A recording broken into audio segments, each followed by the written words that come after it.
뉴욕 증시가 큰 폭의 상승세로 마무리가 되었습니다. 여러가지 이유가 있겠지만 가장 중요한 두 가지 이유가 증시를 크게 끌어올렸다라고 분석이 되고 있습니다.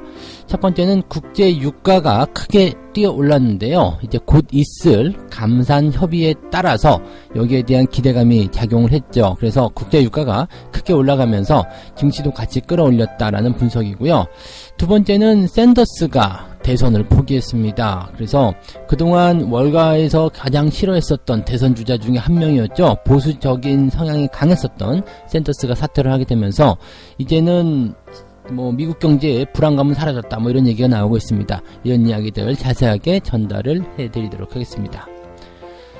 잘 버텨냈던 반도체 주가 2분기에 급 반등을 할 것인가, 여기에 대한 이야기들 계속 나오고 있습니다. 삼성전자의 실적이 생각보다 양호하게 나타났죠. 그래서 실적이 양호했기 때문에 2분기에도 더 잘 갈 것인가, 아니면 여기 그 실적의 감소에 대한 쇼크가 이제부터 나올 것이다 라는 분석도 나오고 있기 때문에 어떤 식으로 봐야 되는지 반도체에 대한 이야기들 알아보도록 하겠습니다. CP, 기업 어음이죠. 기업 어음의 금리가 최근에 급등세를 보이고 있다고 합니다. 그에 따라서 자금 시장이 경색될 가능성이 높다, 경고음을 보내고 있다고 하는데, 정부 또는 한국은행 차원에서 어떤 식으로 이 CP 금리 급등에 대한 이 단기 자금에 대한 유동성을 해소할 것인지, 여기에 대한 정책적인 필요성이 있다라고 얘기가 나오고 있습니다. 여기에 대한 이야기들 자세하게 알아보도록 하겠습니다.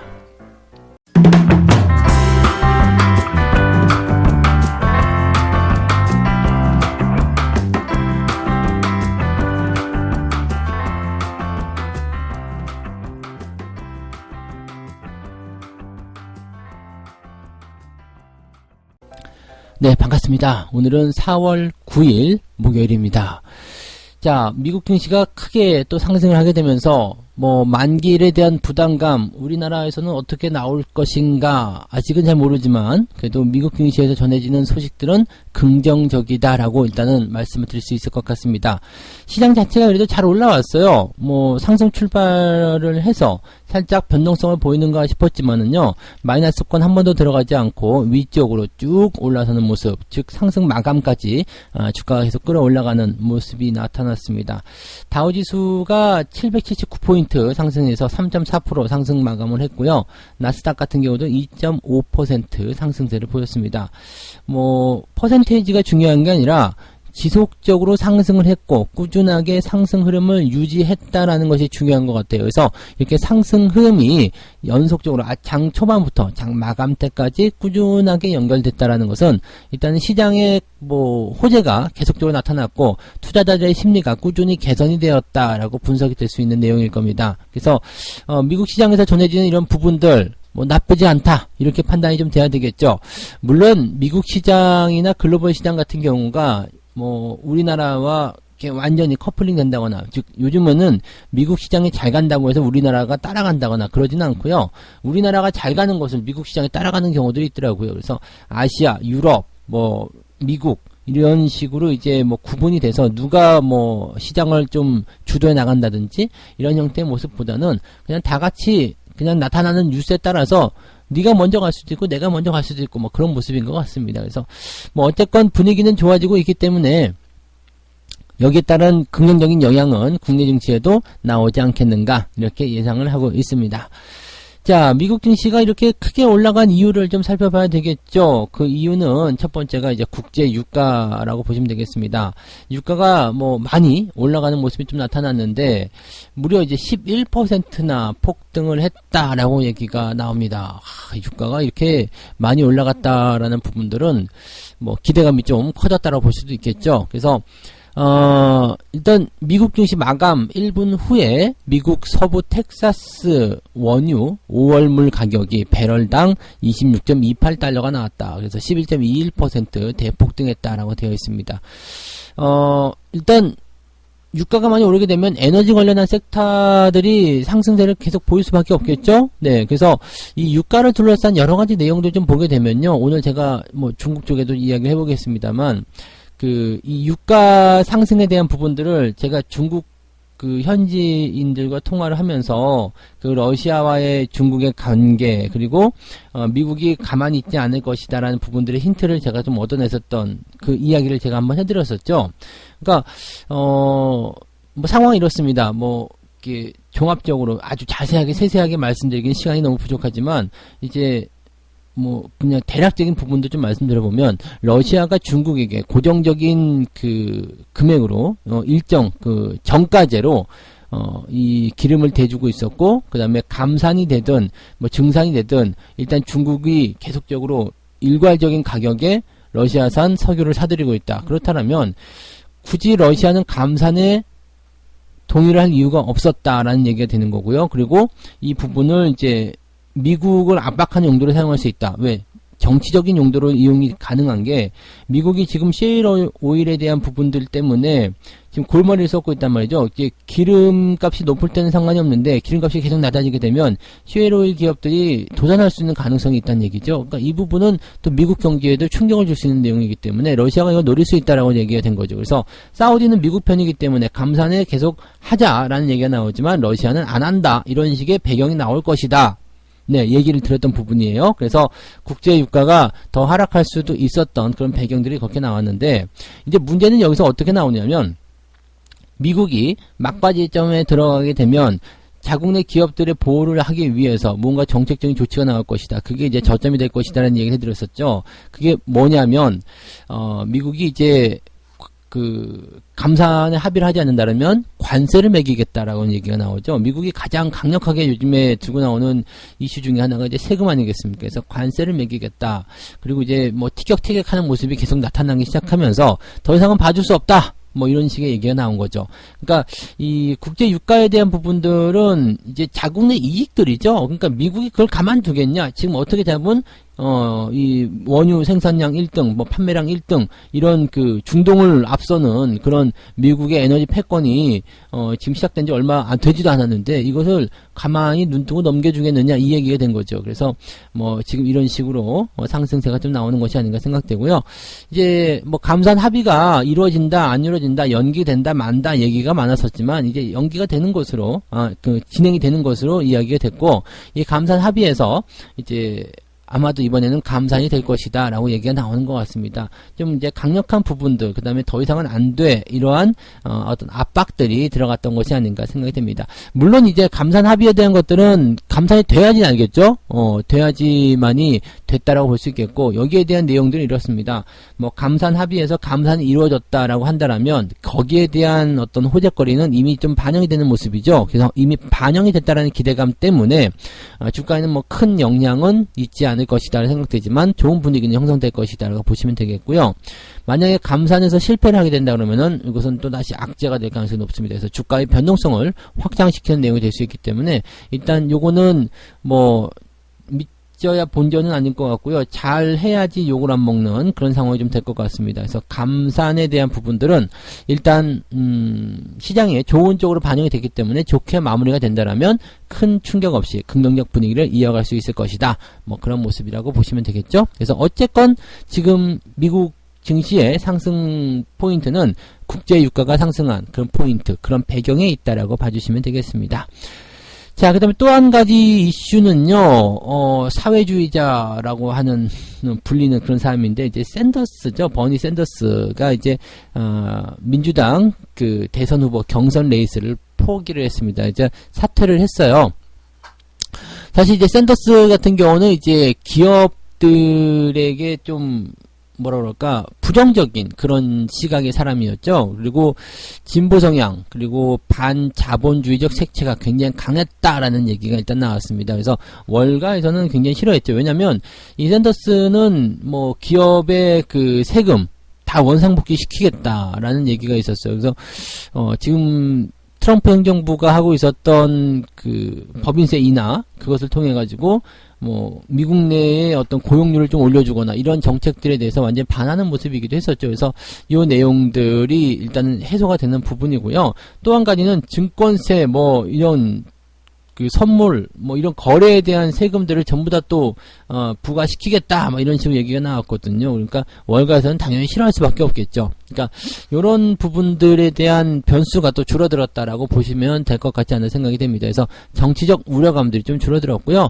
이렇게 되면은 이제 뭐 그나마 시장이 조금 원하던 그 사람이 이제 민주당 대선 후보로 나오지 않겠는가 생각이 됩니다. 그래서 거기에 대한 기대감들은 일단 좀 지켜봐야 되지 않을까 생각되지만 긍정적인 포인트들이 있다라고 보셔도 되겠네요. 그래서 그동안 이제 이 샌더스가 이제 치고 나간다 그런 얘기 때문에 증시가 한번 폭락했었던 적도 있었잖아요. 그래서 그런 부분들이 일단 해소가 되기 때문에 시장에서는 이제 악재보다는 그래도 호재가 조금씩 더 많아지고 있는 단계인 것 같다 생각되고요. 여전히 주가는 바닥에서 상승세를 보여주고 있는 상황이기 때문에 뭐 한 차례 정도 변동성은 나온다고 하더라도 흐름 자체는 긍정적으로 보시는 게 맞지 않겠나 생각이 되겠습니다. 그러면 변동성이 나올 때는 주식을 더 매수해야 되겠다 이렇게 생각을 하셔도 되겠죠. 네. 자, 두 번째 이야기로 넘어가겠습니다. 잘 버텨냈던 반도체 관련주들 2분기에는 급반등이 가능할 것인가. 이게 이제 삼성전자의 실적 발표가 나오면서 이제 여기에 대한 그 이야기들이 나오는 것 같아요. 뭐 올 2분기에는 실적 악화는 일단 좀 불가피할 것이다 이런 이야기도 전달이 되고 있기도 하고요. 그 다음에 그렇기 때문에 지금은 잘 버텼지만 2분기에는 실적 악화로 인한 급등락이 나올 수도 있다. 조심하자 이런 얘기도 있고요. 그 다음에 내년도까지도 이제 실적을 감안을 해야 되는데 실적은 이제 3분기 또는 하반기부터 이제 실적이 좋아져서 내년도에도 실적이 좋아질 것이다. 그렇기 때문에 만약에 주가가 내려가면 더 사야 한다. 뭐 이런 식의 얘기도 나오고 있고 뭐 그렇다고 보시면 되겠습니다. 가장 이제 중심이 됐었던 내용으로 본다면 이제 삼성전자의 실적 발표가 아닐까라고 생각이 됩니다. 잠정 실적 발표가요. 1분기 매출이 55조 원, 그리고 영업이익은 6조 4천억 원입니다. 지금 증권사에서는 추정치를 6조 원대 초반 그 정도만 나와도 잘했다라고 생각했거든요. 그 다음에 최저가 5조 원대, 5조 6천억이었나요? 그 정도 라인이었는데, 일단은 훌쩍 넘어섰죠. 그래서 6조 4천억이기 때문에 나쁘지 않아, 라고 얘기가 된 겁니다. 1분기 실적이 나쁘지 않았다라면, 가장 이제, 뭐, 경기적인 타격이 컸었던 그 시기라고 볼 수도 있겠습니다만, 실제로는 경기적 타격이 1분기에 컸다라면, 2분기에 그 충격이 고스란히 전해지게 됩니다. 그러니까 실질적으로 그 실적의 악화는 1분기가 아니라 2분기 때 나타나게 될 가능성이 굉장히 높겠죠.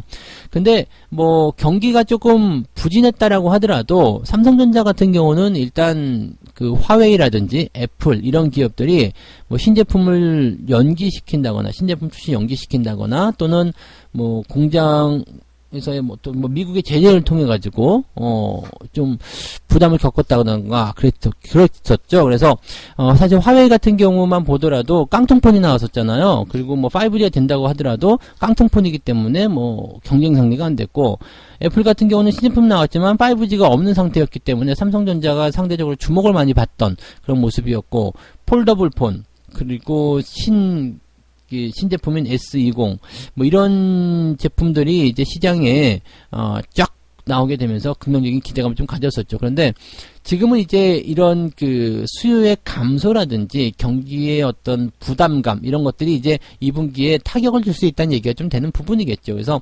실질적으로 이제 판매량이 1분기에는 좀 늘어나는 모습이 확인이 되긴 했었습니다. 왜냐하면 이거는 미중 무역 분쟁에 대한 해결 기대로 봐야 되겠죠. 그래서 사실은 미중 무역 분쟁이 해결이 되면서 아무 일도 없었다라면 지금 시장의 상승도 계속 진행이 돼야 되고, 그 다음에 뭐 실적이라든지 수요라든지 이런 부분들이 다 같이 좋아졌어야 된다라고 보셔야 되는 내용이긴 합니다. 그런데 이러한 내용들이 일단은 뭐 크게 기업에게 영향을 주진 않았다라고 좀 보여주고 있습니다. 특히 수출 기업들 같은 경우는 환율도 올라왔단 말이에요. 그래서 환율 같은 경우도 상승을 하게 되면서 오히려 이제 매출 상승에 더 도움을 주지 않았을까라고 생각이 되고도 있습니다.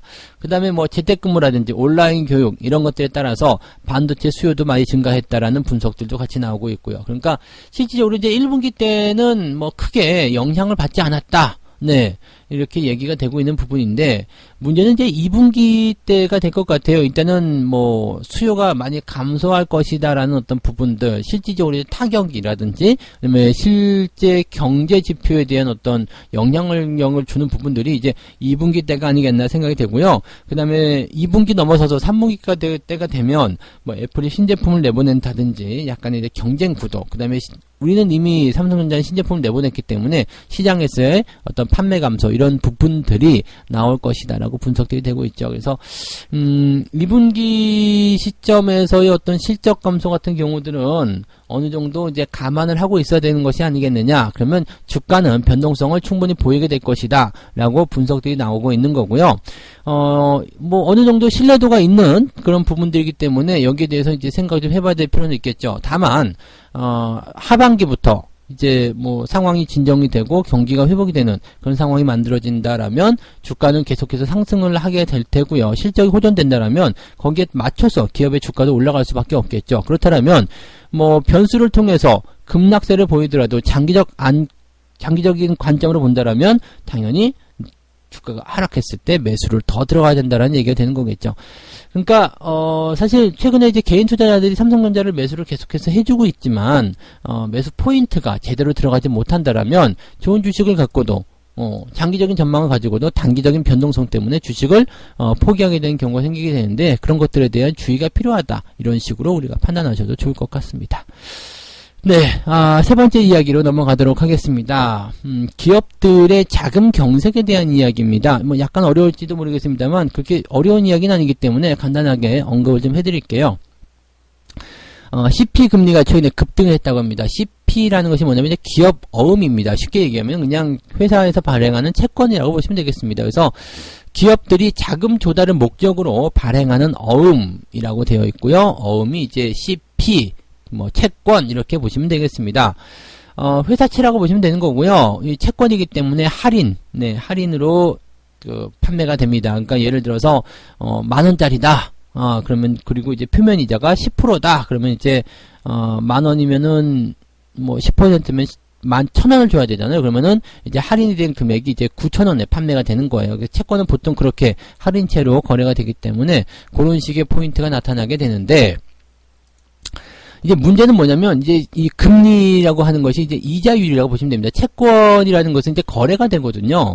그러니까 내가 이제 9,000원에 이제 발행이 되잖아요. 할인이 돼서 9,000원에 발행이 되는데, 사람들이 이제 채권을 많이 사려고 한다라고 한다라면 금리가 낮아져요. 그래서 어떻게 금리가 낮아지냐면, 채권을 많이 사려고 하면은 뭐 쉽게 얘기해서 그냥 가격이 올라가는 거죠. 9,000원에 살려던 게 9,100원, 9,200원, 9,300원 이렇게 올라가게 돼요. 그러면 처음에는 이자율이 10%였던 것이 뭐 9%, 7%, 8% 이렇게 줄어들게 되죠. 그래서 금리가 줄어들게 된다는 거죠.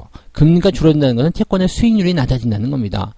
수익률이 낮아지면 나쁜 거 아닌가요가 아니라 채권을 사고자 하는 사람이 그만큼 많아지고 있다라고 얘기를 보시면 되죠. 그래서 실질적으로 이제 경기가 그만큼 불안하다라고 볼 수도 있겠습니다. 근데 기업 어음이나 채권 같은 경우는 뭐 그런 식으로 보시는 것은 아니기 때문에 좀 다르다고 볼 수는 있겠습니다만, 어쨌건 이렇게 채권 어음의 금리가 낮아진다는 부분들은 이런 식으로 내용이 좀 돼야 되는데, 최근에 이제 이 수익률 높아지고 있다는 얘기예요.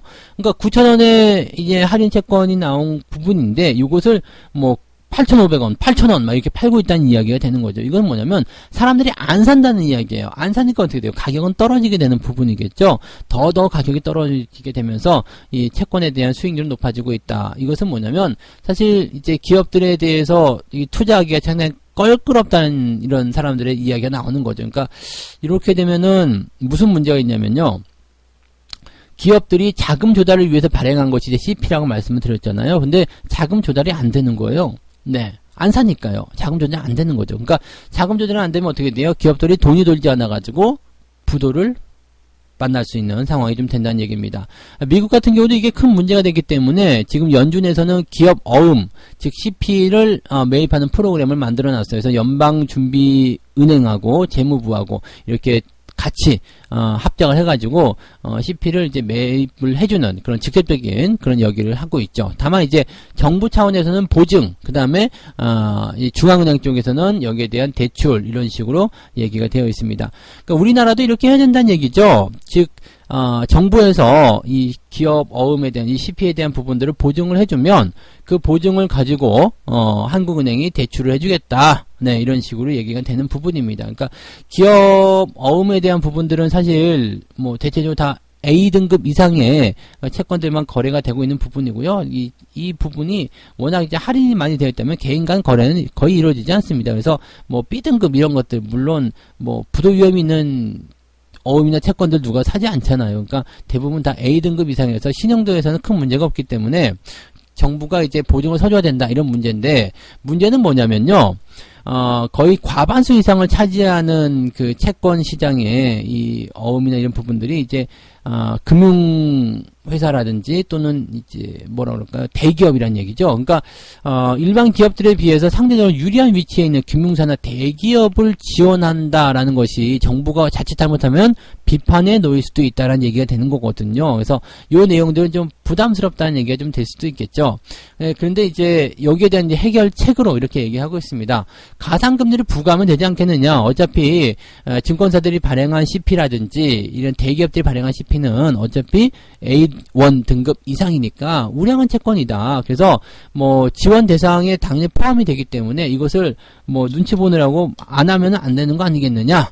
대신에 이런 기업들에게는 가상금리를 부과해주면 어떻겠느냐. 네. 이렇게 이야기 좀 하고 있는 모습이죠. 그래서 어떤 식으로든 이제 기업 CP에 대한 보증을 해주게 되고 뭐 대출을 해주는 부분들이 단기적인 부분에서의 자금 경색을 줄이는 부분이기 때문에 요 내용들은 어느 정도 정부가 고심을 하고 필요하다고 저도 느끼고 있어요. 그래서 어떤 식으로 지원을 해줄 것인가 이렇게 말씀을 좀 드리면 되겠죠. 그러니까 이 기업 CP에 대한 어떤 매입 프로그램을 우리나라 정부에서 작용을 시켜주게 된다면 기업들에게 돈이 좋은 도는 그런 모습이 나타날 수도 있겠다라 볼 수 있겠습니다. 물론 뭐 방금 전에도 말씀드렸듯이 일반 기업들과는 달리 금융사나 대기업을 지원하게 되는 경우가 많기 때문에 뭐 일반 기업들은 별로 특혜를 받지 못하고 특정 기업들만 수혜를 보는 것이 아니냐, 뭐 그렇게 얘기가 될 수 있겠습니다만 어쨌건 시장을 살리는 게 우선이 아니겠습니까? 그죠? 네.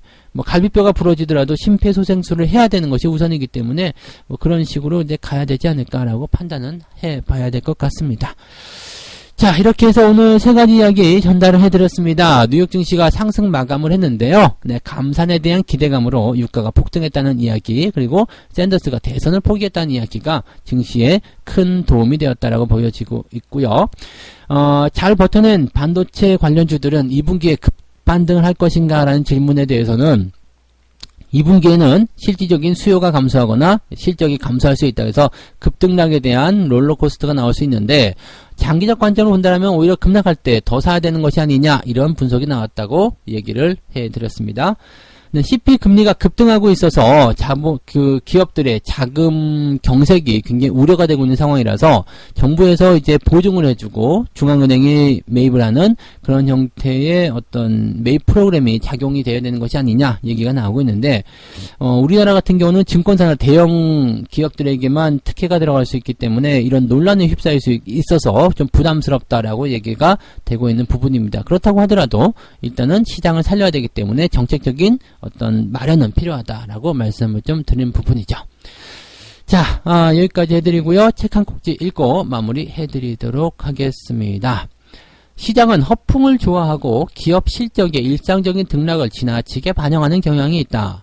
투자자들의 관심이나 열정이 조금만 사라져도 주가는 형편없이 떨어질 수 있다. 자, 이슈가 되기 전까지는 투자자들이 너무나 많이 여기에 관심을 가지고 북적북적 되다가 그게 끝나고 나면 그냥 쌩 하고 그냥 끝나버린 거죠. 마치 장터를 생각하시면 될 것 같아요. 장터. 시장이 서 있는 장터에서는 사람들이 북적북적 하다가요, 장이 딱 끝나고 나면 휑하니 그냥 빠져버리고 적막감이 돌죠. 네, 그런 상황이라고 좀 보시면 좋을 것 같아요. 그래서 시장에 어떤 수혜가 있어서 북적북적 할 때 항상 여러분들이 조심해야 되는 겁니다. 항상 그 뒤에, 그리고 조만간 나올 상황은 다 끝나고 휑하니 아무것도 없고 쓰레기만 나뒹구는 그러한 상황일 수도 있다는 것을 꼭 명심하셔야 되겠대요. 자, 좋습니다. 그래서 오늘 여기까지 이야기해드리고요. 오늘도 여러분들 성공투자 꼭 해내시기 바라고요. 저는 다음 시간에 다시 오도록 하겠습니다. 고맙습니다.